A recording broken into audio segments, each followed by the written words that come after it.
వారి ప్రధానులందరి యొద్ద వారి పితరుల కుటుంబము చొప్పున 12 కర్రలను తీసుకుని ఎవరి కర్ర మీద వారి పేరు రాయము. లేవి కర్ర మీద అహరోను పేరు రాయము.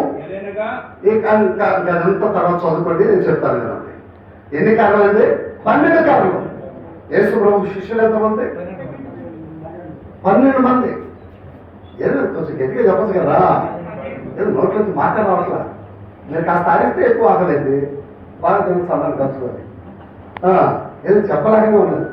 12 కర్రలు. 12 కర్రలు అంటే పురాతన కాలం చరిత్ర ప్రకారం 12 గోత్రములు, 12 మంది.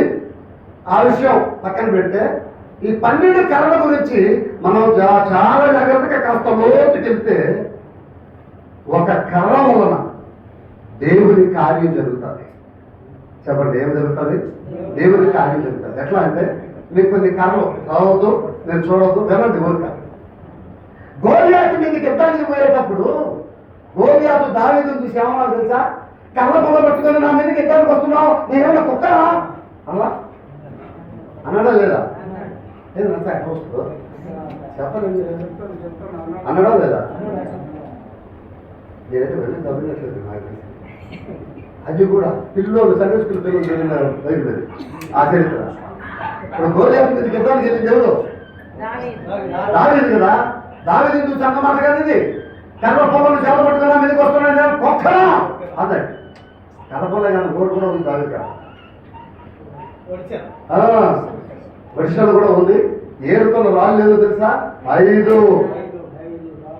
రాళ్ళు ఏరుకొని సంచులు వేసుకొని ఉన్నాడు. 5 రాళ్ళు అంటే 5 గాయములకు సాదృశ్యం. యేసు ప్రభుకి ఎన్ని గాయాలు? 5 గాయాలు. కానీ 5 రాళ్ళు ఉపయోగించరా? ఒకే ఒక్క రాయితో గొప్ప గూడు పడిపోయాడు. నేను ఎందుకే మాట్లాడుతాను? కర్ర, ఆయన చేతిలో ఉండేది కర్ర. మోషే ఒక కర్ర ఇచ్చాడు, ఈ కర్ర తీసుకో అని. ఆ కర్ర ద్వారానే ఏ పనైనా జరిగింది. ఎర్ర సముద్రం కూడా 2 పాయలు అయ్యింది, ఆడిన నేల వచ్చింది. కర్ర గురించి నేను ఒక మాట మీకు చెప్తున్నాను అలా. ఎలీషా చేతిలో కర్ర ఉంది. మీకు తెలిసి ఎన్ని కొత్తగా కాదు. ఒకరోజు విశ్వాసం అంతా వచ్చి పాస్టర్ గారు బ్రెజిల్ పాస్టర్ గారు ఇవన్నీ సరిగాలు మంచి ఇల్లు కట్టుకుంటాం, ఆ అడిగికి పోయి కొమ్మలు కట్టుకుంటున్నాం, నువ్వురా మాతో కూడా అంటే సరే పాటలు పోయారు. అడిగి పోతే కర్ర కొట్టిన గొడ్డేలు జారి దాంట్లో పడిపోయింది బాయిలో, నేలలో బాయిలో పడిపోయి. అయ్యో గొడ్డలు పడిపోయింది, రాజుగారు గొడ్డేలు వేరే వాళ్ళు కట్టుకున్నాను కర్ర కొట్టిన వారికి అంటే. అప్పుడు ఎలీషా ఒక కర్ర చేతిలో ఉన్న కర్రను ఆ బాయిలో వేసాడు. బావిలో ఈ కర్ర వస్తానే గొడ్డలు బయటకు వచ్చేసి ఆమె ఏమో మీకు ఆకలి ఎక్కువ వచ్చినప్పుడు ఏమొచ్చింది బయటికి? లోపలికి మునిగి ఎవరు తేరా? ఈ కర్ర వేస్తాను అది బయటకు వచ్చింది. కర్రలో ఉన్న శక్తి అది.